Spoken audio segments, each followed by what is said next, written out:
car bomb attack on the Quba Towers on the oil-rich Gulf Coast of Saudi Arabia has not been solved to this day.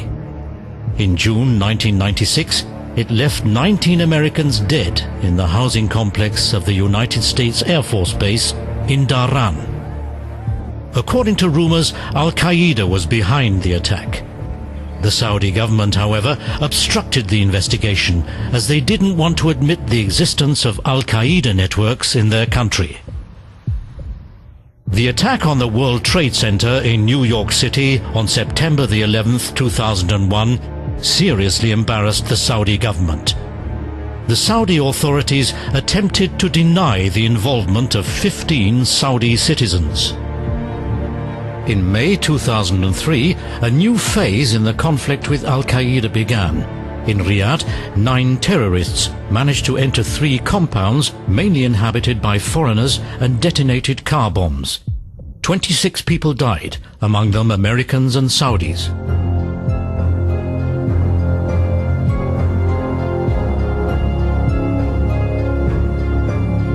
Saudi Crown Prince Abdullah, the present king, announced a harsh crackdown on terror during his visit to the victims of the bombings and warned Wahhabi clerics against showing undue sympathy with the murderers. The Minister of Foreign Affairs, Prince Faisal, Abdullah's half-brother, was equally adamant. It should make us not hesitate to take whatever measures that are needed to oppose these people who know only hate, only killing, and for no purpose whatsoever. Police began an active crackdown on Al-Qaeda cells, killing 6 of its members during a clash in Riyadh in June 2006. The Saudi media now also began reporting the terrorist attacks. There could no longer be any doubt that the royal house and government of Saudi Arabia were also in danger. In Riyadh, all public buildings and major hotels were placed under protection by motorized police checkpoints and concrete roadblocks. Foreigners became potential sniper targets, but officially this topic still remains a taboo subject. You know, in this part of the world, you are a very good guy if you keep silent and shut up. President Bush wanted to bring democracy to the Arab world. This was not a popular reason to go to war in the region. As his soldiers marched into Iraq in April 2003, they were not allowed to operate from their military bases, which were still in existence in Saudi Arabia. The Americans set up their main headquarters in Qatar. The real reasons for the war are unclear. Allegedly, the Americans wanted to destroy Saddam Hussein's weapons of mass destruction, but as such weapons were never found, it was presumed that they were primarily interested in the Iraqi oil. This presumption is probably only part of the truth. After 9/11, the real reason was probably their paranoid fear of a threat to their security from the Mideast.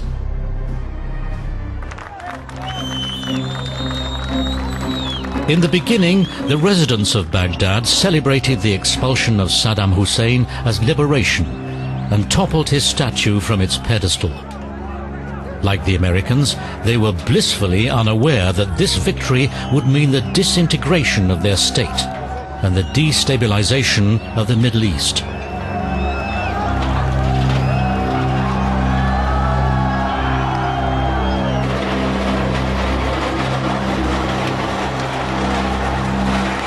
Saddam Hussein had already underestimated American determination once before. So he never dreamed that Bush Sr. would react the way he did when he took and gobbled up Kuwait. Now, when Bush Sr. took the position, ejected Saddam out of Kuwait, that was a time when Iraqi institutions, the Iraqi country, had that job been finished, had what was done postponed to 2003 been done in 1991, we would not have had the complete collapse of infrastructure, of society, of ministries, of government institutions that we saw in 2003. And what happened in between 1991 and 2003? One word: sanctions. Sanctions truly undermined the social fabric of Iraq. The sanctions affected the wrong people, the children who suffered from shortages of food and medical supplies. Even though Saddam Hussein found a few nations who would do business with him and also illegally bought Iraqi oil from him, he was not really interested in the plight of the children. He used their distress as a propaganda tool in order to put blame on the West for Iraq's difficult economic situation. For humanitarian reasons, the United Nations introduced the Oil for Food program to allow the sale of certain quantities of Iraqi oil in exchange for goods such as food and medicine. To make sure that these goods were distributed to the right people, international aid organizations became involved. Saddam Hussein pocketed huge sums of money from vast black market deals in oil. High-ranking UN officials were also involved in the abuse of the Oil for Food program. Between 1968 and 2003, we had something that was exceptional even by Middle Eastern, the standards of the Middle East, which are very low standards in general. We had, it's not only a nasty, brutish, repressive, autocratic, etc. regime. It was a regime made possible by extraordinary levels of wealth, which of course only became real in 1973 with the quadrupling of the oil price following the October War, and that continued to go up. It is upon that that the totalitarian state in Iraq was built, upon that wealth, enormous wealth. Not much is left of the country's former wealth. One of the two large oil regions in Iraq is located in Kirkuk, the ethnically mixed and disputed border area between the Arab and the Kurdish part of Iraq. With the help of the Peshmerga, the well-armed Kurdish militia, the Kurds can maintain relative security here. They focus on the terrorists who repeatedly launch assaults on oil plants and oil pipelines. On the way to the oil fields, the Peshmerga collect reinforcements from their headquarters in the city center of Kirkuk. Roadblocks and control posts monitor the traffic. Endangered persons, like our crew, are closely guarded and driven at high speed through the unsafe zones around the oil fields. The high speed is supposed to prevent suicide bombers from throwing themselves between the racing jeeps.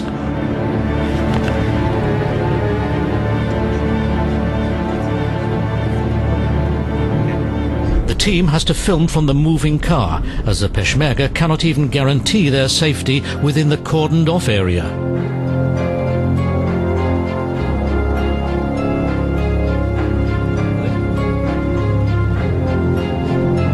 The oil fields are in a bad condition. Gas is burnt unused, as there are no pumps to absorb it. Most of the technology dates from the 1920s and 30s. There's no money to modernize the offices and pumping facilities. Even though the oil is flowing again, the production is still nowhere near the level it reached in 1990, before the Second Gulf War. After hostilities ceased, it was reduced to half. Iraq, which was once the second largest oil-exporting country in the world, now no longer plays a significant role on the oil market. The chief engineer explains why the Americans' hopes of restarting oil production quickly were dashed. The investment on oil field was something in Kurdistan was something around $1 billion, 800 something. We have, spent more than half of that money to the security issues, and half of it to the, it is no sense to rehabilitate a plant then attacked by insurgencies for the next day. It's no sense to keep it like that. Either themselves, American people, they have helped us on engineering assessment for the plants, for the facilities. They have rehabilitated those facilities, but we have lost half of that investment to the security issue. Exactly, more than half, to be very frankly with you. Even within the cordoned-off compound, the executive employees can only move around with heavily armed security guards. Kidnappings of employees are commonplace.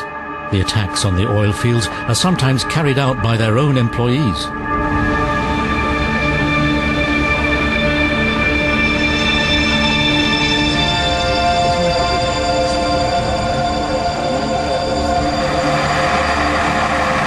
The damage left by Saddam Hussein's oil politics after the end of the Second Gulf War has also not yet been repaired.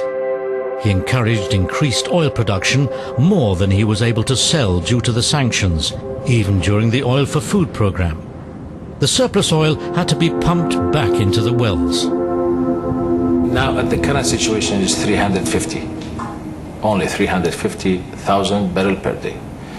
All the fields has been ignored and ruined by either by politicians first, then by the technical people. Many of our field has been ruined via the reverse injection of oil into the well. During the resolution of United Nations for oil, food for oil, during that period, we were obliged to do that because of the limitation of the production. But every day we are here losing a couple of thousands, every day. The Kurds consider Kirkuk their city, but thousands of Kurds still dwell outside the gates of their old homeland in a former soccer stadium, now used as a refugee camp. They had to make way for Arabs, who were forcibly resettled under Saddam Hussein. Many Kurds lost their houses and their property. The return to their original homes is only proceeding slowly, as the central government in Baghdad has no interest in Kirkuk being integrated into an autonomous Kurdistan. At the same time, there is also the matter of oil revenues. The solution to the Kirkuk problem has thus been deferred time and again.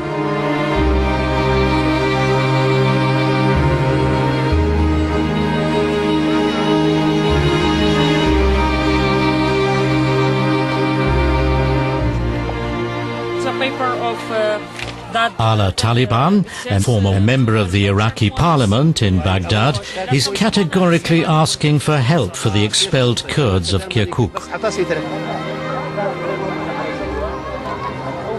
Specifically this city that we are, it's Kirkuk, and everyone is saying it's oil city, but this is how the oil being spent.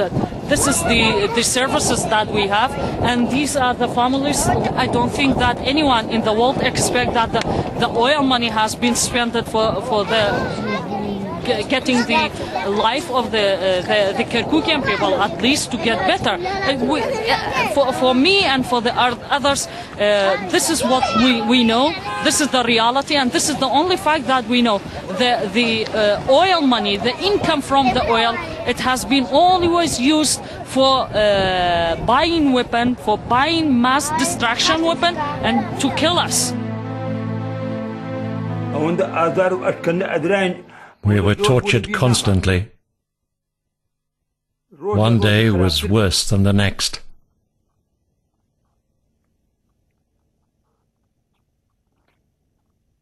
I can't remember the details, and I don't want to. And our only fault was that we were Kurds. I don't know why God created us as Kurds.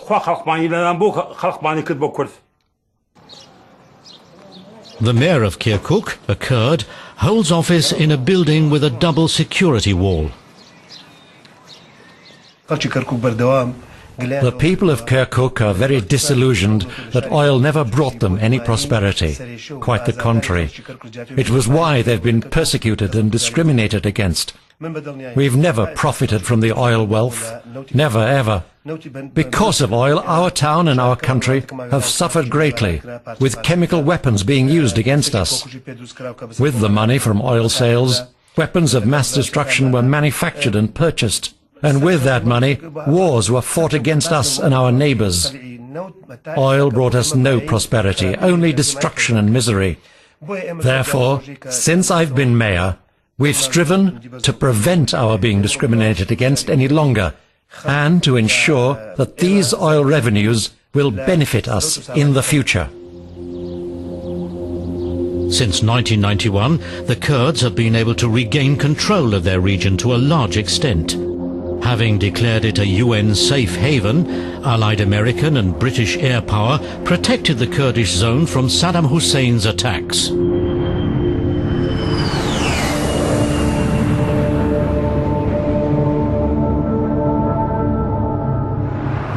In their capital, Sulaimania, they erected a statue portraying liberty breaking the chains of oppression. A widely autonomous Kurdistan has developed within the protected zone, which has oriented itself along Western role models and has triggered a modest economic boom. The Kurds, especially young people, enjoy their little freedoms visibly. They can stroll through the city without being afraid. Although a radical Islamic party also exists here, its influence is minimal. Alcohol is allowed to be sold, and women can wear Western clothes without having to cover themselves. Kurdistan's still fragile freedom of the press permits the sales of Western CDs and DVDs, and the publication of magazines and journals.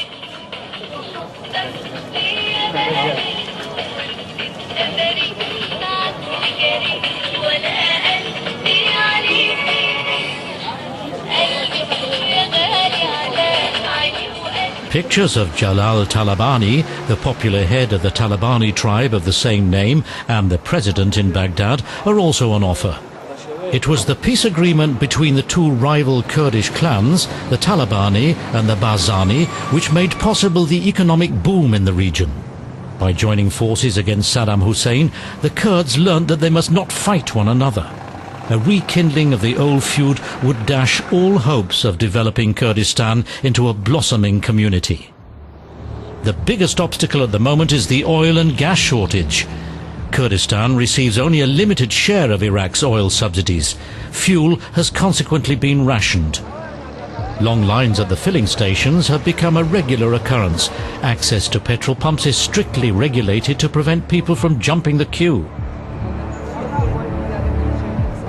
The petrol comes from Turkey, but the quality's changing all the time. Sometimes it's good, sometimes bad. On some days there's no petrol at all distributed, and then on some days we get petrol after just 2 hours. Fuel is only sold in exchange for coupons. Normal citizens can purchase 1 tankful per week. Taxi drivers get up to 2. I'm spending 25% of my salary on petrol. Anyone who isn't served before the filling station closes has to leave his car there until morning, so as not to lose his place in the queue. A litre of rationed petrol costs the equivalent of 82 US cents. This situation is one more reason why the Kurds are not willing to give up Kirkuk and its oil.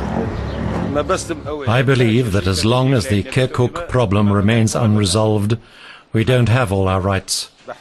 That is to say, as long as Kirkuk doesn't belong to Kurdistan, without Kirkuk, I consider our Kurdistan to be incomplete. Much of the fuel comes from Turkey, where Iraqi oil is processed because the country lacks its own refineries. On the Turkish border with Kurdistan, long traffic jams of lorries develop in both directions. As the shortest link to the Western world, Turkey is also an important trading partner. The black market in petrol also blossoms across the green border to Iran. The precious liquid is carried in big plastic canisters on horseback to nearby cities, where it is then refilled into smaller containers by the gangs of smugglers. During this process, it's often diluted with water. Mobile black market dealers have taken over the sale of petrol along the roadside. 1 litre of petrol costs about $1 US here.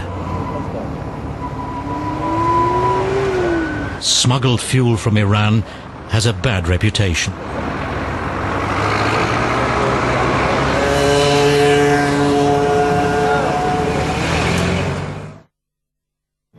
So far, Kurdistan has been spared the civil war-like fighting between Sunnis and Shiites, although lately Sunni Arabs have more frequently resorted to suicide attacks against the Kurds in Kirkuk.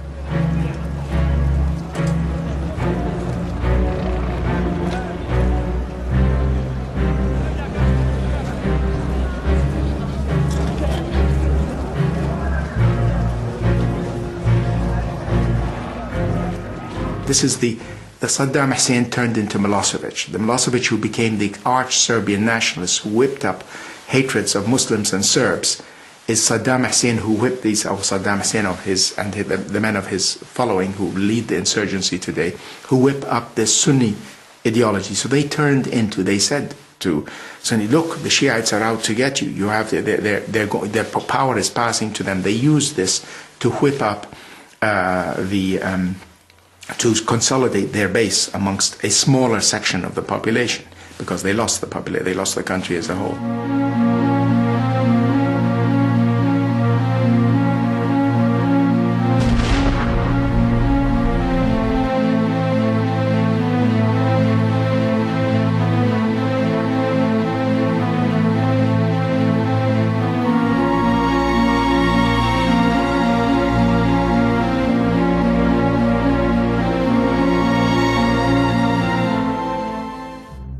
A blind corner on the Shat al-Arab waterway to the south of Basra is under constant surveillance by American and British patrols.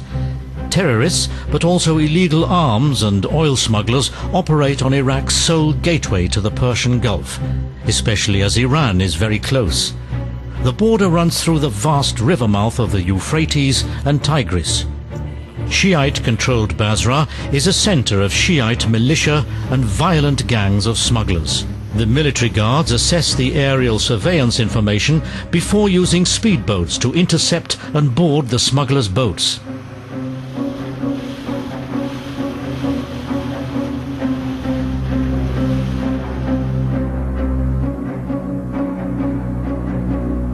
During these operations, they cooperate with special Iraqi units which are responsible for the control of smuggling.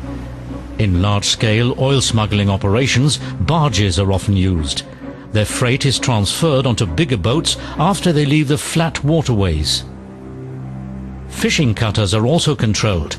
Their owners can acquire cheaply rationed diesel oil, which they often sell for a higher price to the smugglers. This way, they can earn more money than through fishing. Any farsighted politician would understand that the real source of the future wealth, oil wealth, lay in the south in untapped reserves and resources. So if anything is going to split Iraq, it's not because of the Kirkuk question. Kirkuk is a Kurdish demand, and they are lobbying for it, and they're fighting for it, and fine. That's a political, and it's a big issue for them, and it's a big issue for Iraq, and it will continue to be. We'll see how it plays out, but that will never split Iraq. The big issue is the south, and what happens to the oil in the south. And by the way, the Kurds in particular have understood. It's a great illusion, I think, that I hear often in Europe, that the Kurds are the big splitters of the Iraqi, in the case of Iraq. It's not true. The Kurds have done more to hold together the central government in Iraq than perhaps any other force. It's the Arab house today that is in complete disarray in Iraq, not the Kurdish house. Off the highway leading to the new international airport, an imposing Khomeini mosque has been built in the south of Tehran. It's still unfinished, but already serves as an unofficial pilgrimage site. A quarter of a century after the death of Ayatollah Khomeini, the leader of the Islamic Revolution, his regime is still struggling to keep alive the goals he introduced. After proclaiming the theocracy, Khomeini regarded himself not only as a spiritual, but also as the secular head of the Islamic Republic. He established the office of a faqih, of a leader of the nation. Religious Iranians regarded this self-enhancement as hubris. Unlike the Sunni Muslims, the Shiites only accept the son-in-law of Muhammad, Ali and his sons from his marriage with Fatima, Muhammad's daughter, as the legitimate successor of the Prophet, as imams, as well as their respective male offspring. Since the 12th Imam disappeared during his childhood around 870 and is expected to reappear as the Messiah one day, the Shiites have no Imam to guide them. This mission has now fallen to the community of Ayatollahs. This family dispute among the immediate descendants of Muhammad has since developed into a fierce religious controversy between Sunni Muslims and Shiites. A delegation of the Basijis has also gathered under the Khomeini shrine. The Basijis were originally the youth organization of the regime. As a branch of the Pasdaran, the Revolutionary Guards founded by Khomeini at the beginning of the Iran-Iraq War, they carried a greater burden than the armed forces of the state in the war against Iraq. The Basiji forces, which according to official data have a potential strength of 20 million men, are allegedly the pillars of the regime. Their leader exhorts them to champion the ideals and aims of the revolution. The red roses are the emblems of the martyrs who sacrificed their lives for the cause.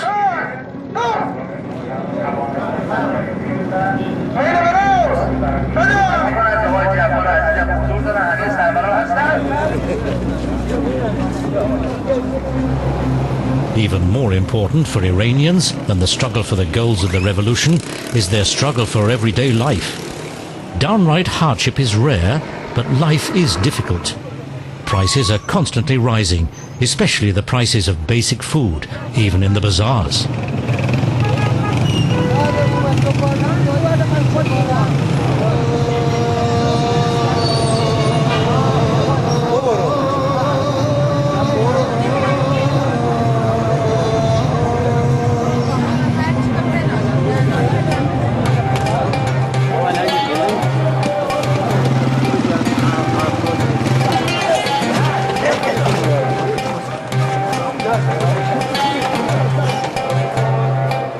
Expensive carpets are sold almost only to tourists and foreign business people.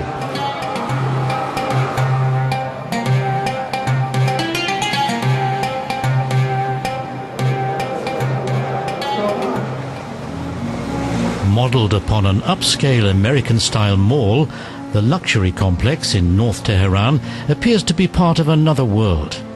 This is where the affluent Iranians live, in the better climate and cleaner air at the foot of Mount Elbrus. The mall management asks for restraint during filming, as the Ayatollahs are perpetually hostile to the enterprise and have threatened to shut it down.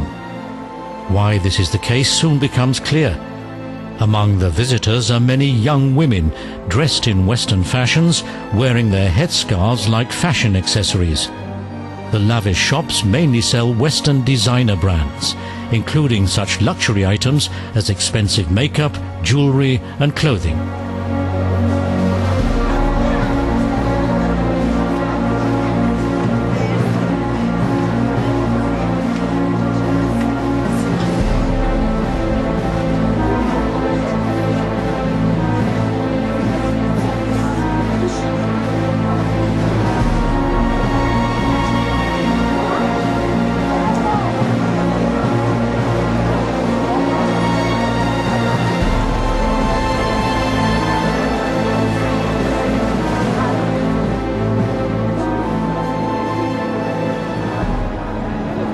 For many young people, the mall serves merely as a meeting place.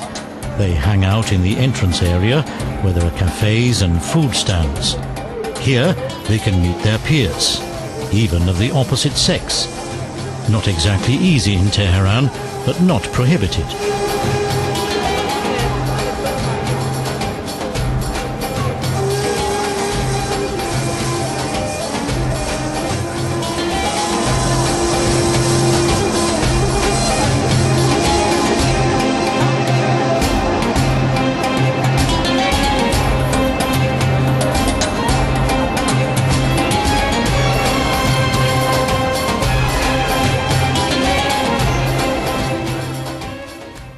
سن مسئولیت کیفری In Iran, girls from the age of 9 onwards are legally responsible, and boys from the age of 15 onwards. So, if a girl of 10 commits a crime, she will receive the same sentence as a 40-year-old, man or woman. For this reason, human beings under the age of 18 can be executed in Iran.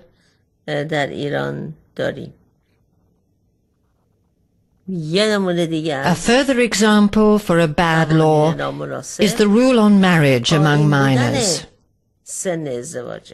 A girl can be married off at the age of 13, a boy at the age of 15.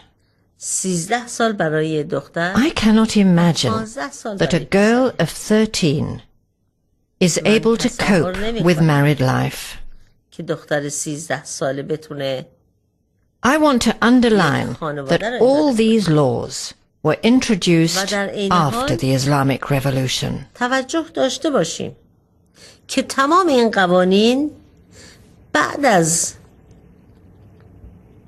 پیروزی انقلاب اسلامی تصویب شد. Within the mall, the young Tehranis live as they please for a brief moment, like young Americans or Europeans, free to fashion their own lives. However, these exceptional circumstances are over as soon as they leave the Western-inspired enclave.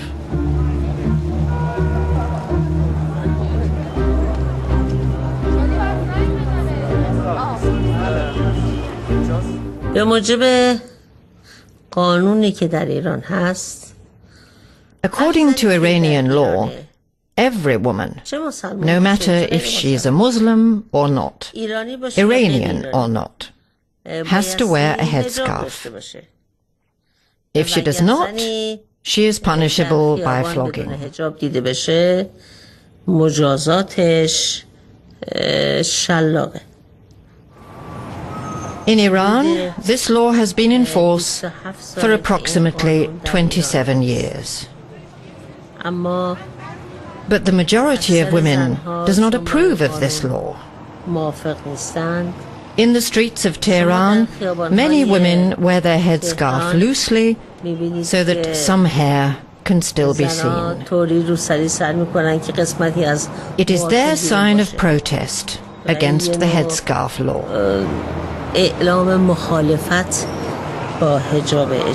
The streets of the city centre around the university are full of young people, who by now make up 2/3 of the population. Here, women also wear their headscarves in a much more daring fashion than dictated. However, the casual picture is misleading. Apart from English and French textbooks and selected works by classical authors, no Western literature is available in the university bookstores. On campus, the students appear easygoing and relatively unafraid in front of a Western microphone. There are some problems. For example, I'm as a geologist, it's impossible for me to go on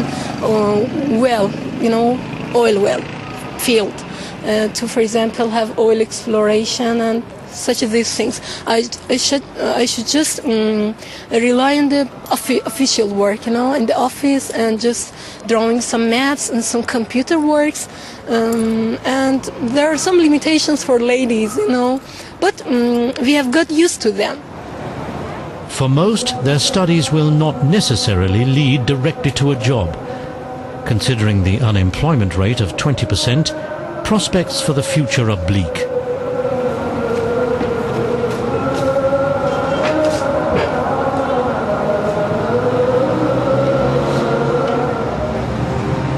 South Tehran makes a completely different impression from the north. Poor people, workers, and the lower middle class live here. Everything appears poorer and more shabby. The streets, the houses, the stores, and the alleys leading off the main roads. In the small cafes, only men sit and enjoy their hookahs. The hot coals for their hookahs are preheated on the street. In the south, where the unemployment rate is especially high, there is growing resentment. During the presidential elections, many people here voted for Ahmadinejad. Now they're disappointed that the price of bread is rising and that he hasn't kept his promise of including them in the country's oil wealth.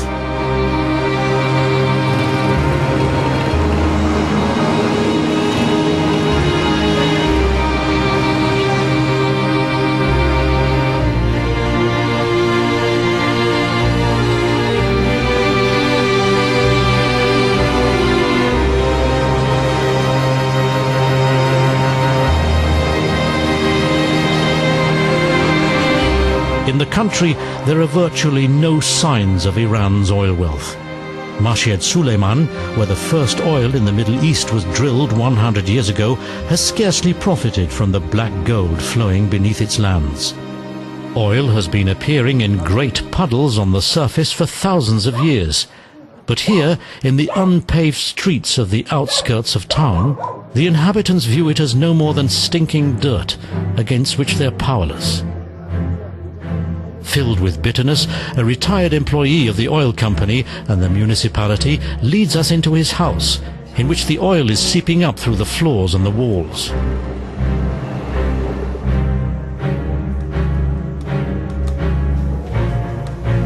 Here.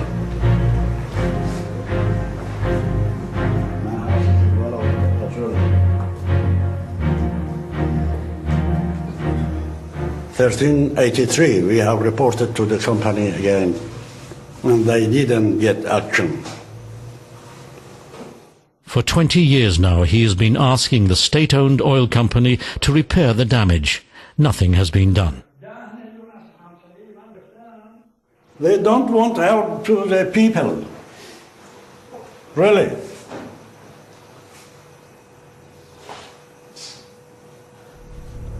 The administration of the state-owned Iranian oil company resides in the only grand building in town, which lies in the center of one of the largest Iranian oil fields. Otherwise, Masjid Suleiman looks just as undeveloped and poor as many other country towns. No one has ever done much for the poor people here. Neither the British, nor the oil companies, neither the Shah, nor the Ayatollahs.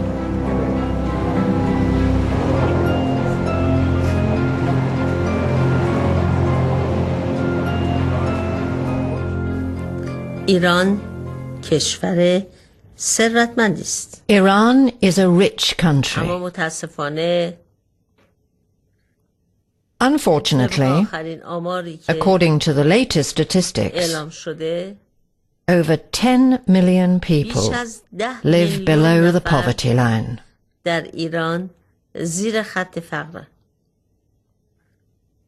یعنی از هر Translated into numbers, this means that every seventh Iranian has to live with less than $1 a day.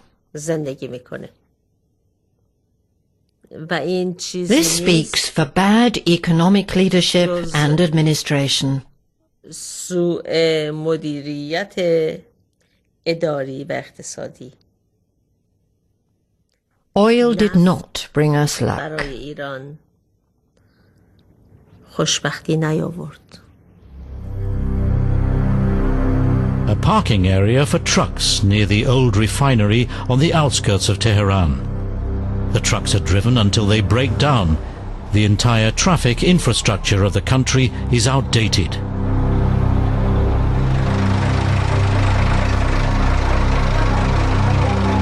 A 90-year-old driver, still in the business, tells us about his working conditions. How long I've been working as a truck driver? I've been driving a truck for 70 years, and 50 of them for the oil company. I was always self-employed. I was never insured, neither privately nor by the employer. How many kilometers I've driven in the last 70 years? I've definitely already orbited the Earth a few times.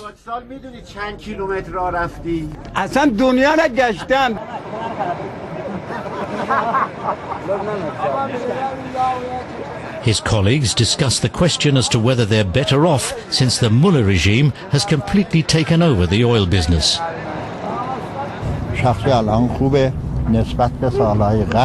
All the things that we have here are a bit outdated, but there've also been a whole lot of changes over the years.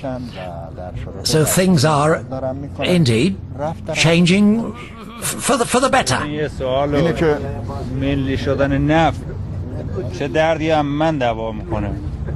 The nationalization brought no advantages. How do I profit? A young Iranian? How do I benefit from the oil refinery changing its name? So it's now called the National Iranian Oil Refinery.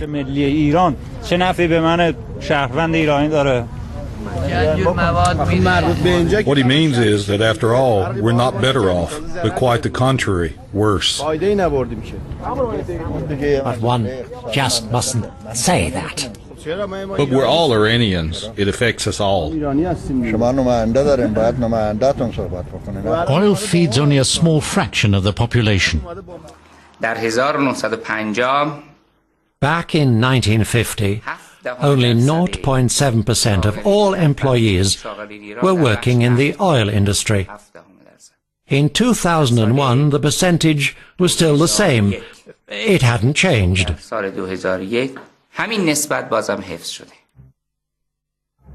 The 12 million metropolis is often enveloped in thick smog. Since there's no public transport, apart from one subway line and a few bus connections, the Teheranis depend on their cars. The country's own, predominantly old models do not have a catalyzer and consume a lot of fuel. Given the high fuel subsidies amounting to 14 US cents per litre, Iranians themselves consume 40% of their oil production. As the country had to spend $6 billion on subsidies annually, petrol was rationed since the summer of 2007. Interesting when considering that Iran regards itself as the second largest oil producer in the OPEC. The Friday prayers on Tehran's university campus are like a political rally. In Islam, there is no separation between religion and politics. Every week on the Islamic Sunday, the leading ayatollahs propagate their fiery political slogans here. Khomeini's slogan, "We will always support the Palestinians," still rings true today. Ayatollah Jannati, the 84-year-old companion of Khomeini and chairman of the Council of Guardians, the religious body which supervises the government and the parliament, belongs to the arch-conservatives. However, it doesn't make much difference who is preaching at any one moment. The huge assembly hall, which bears no resemblance to a mosque, is always filled with old men who are brought here in buses.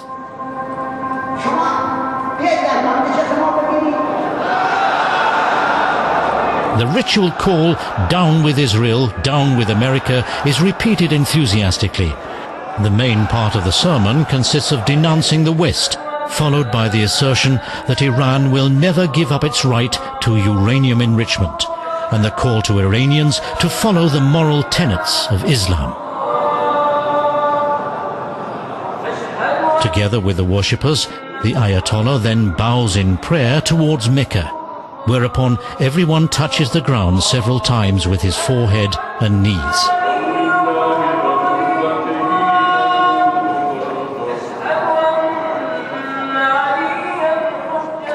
The former president Hashemi Rafsanjani is one of the most powerful figures among the Ayatollahs.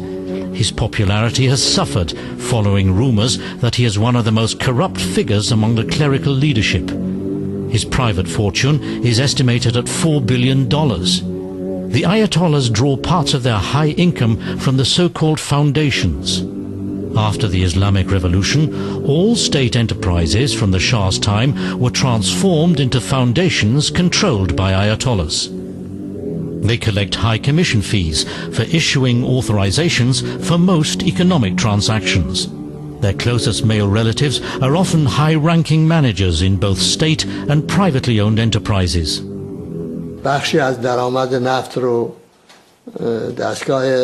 A good part of the oil revenues goes to the political institutions. The income from the oil revenue has always been an important part of the state budget. The religious leaders enjoy the lion's share of the oil revenues. Today, allegedly, 40% of the income, via corruption, is pocketed by just a very small number of political leaders.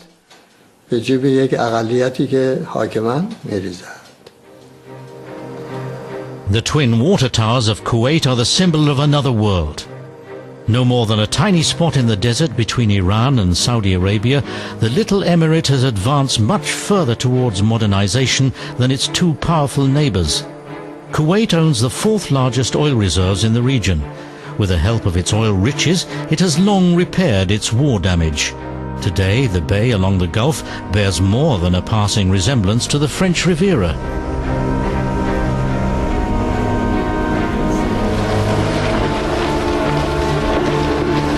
One can see women wearing black headscarves or black abayas here too, but they wear the traditional garb voluntarily.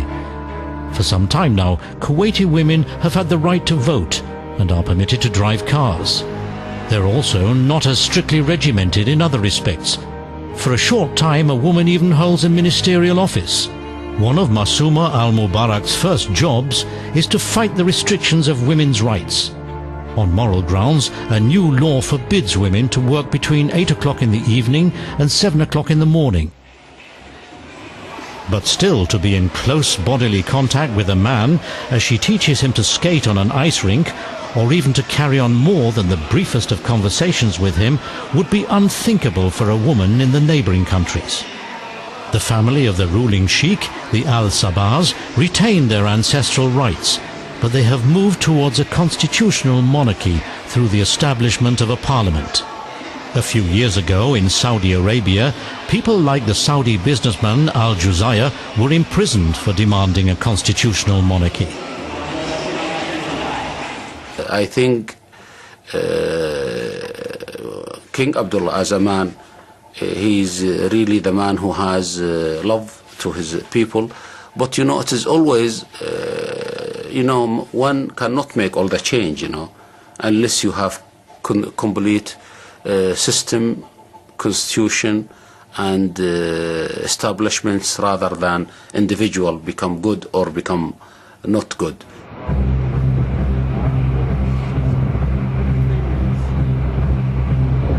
The rapidly growing globalized economies, especially China and India, are hungry for increased energy supplies. This has made oil prices soar. Saudi Arabia's new oil wealth has made the regime safer and more self-confident. The local elections, at which at least half of the representatives are elected freely, constitute one of the first cautious steps towards reform. In Daman, Shiites are also part of it. They feel freer too. 10 years ago, I could not have this interview with you. 10 years ago, people could be detained, indefinitely. 10, 12 years ago, torture was there. The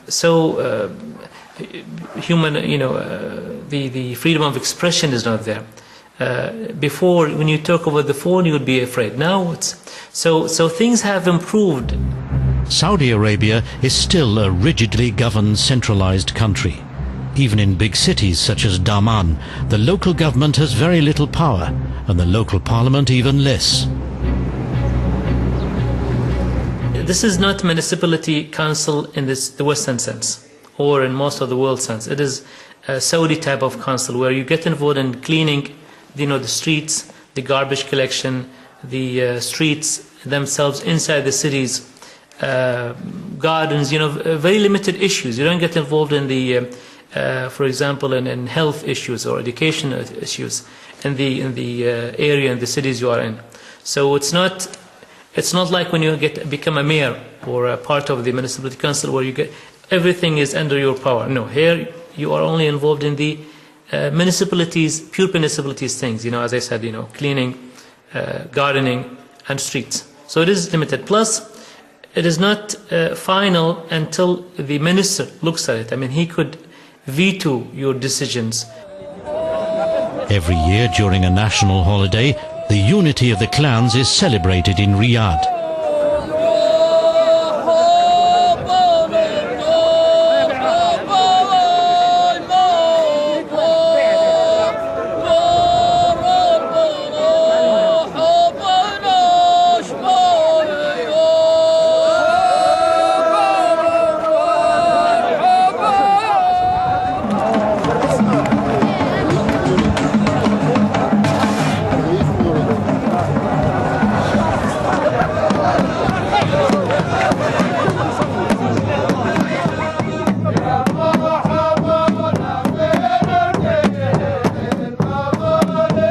Individual characteristics of the country's different clans still persist today. They only agreed to be unified into a single nation when compelled by force. However, the fear lives on that clan rivalries could destroy the work of unification. Are tribal awareness and democracy compatible? We have to introduce the culture of elections and the awareness of people whom to elect when you have right to elect. Because, you know, we're still, and to a certain extent, a tribal society. And I'm sure everybody will be attached to his own tribes. And he will choose some of his cousins or the head of the tribe, even if he knows no writing or anything, because he is his relatives. So we need more time. I hope that will not take long time. King Abdullah is considered to be reform-minded. He maintains a strong position, but he's 82 years old. In a society divided between urban affluent classes demanding even greater freedoms and the Wahhabi Puritan fanatics who want to cling to their religious dictatorship, every step towards liberalization will take a long time. It's evident that this conflict is compelling Abdullah to be very cautious. And where the other powerful princes stand, the sons of the founder of the Ibn Saud Empire, almost all of the same age, and among them Crown Prince Sultan, the country's Minister of Defense, remains a secret, which is closely guarded behind the walls of the palace.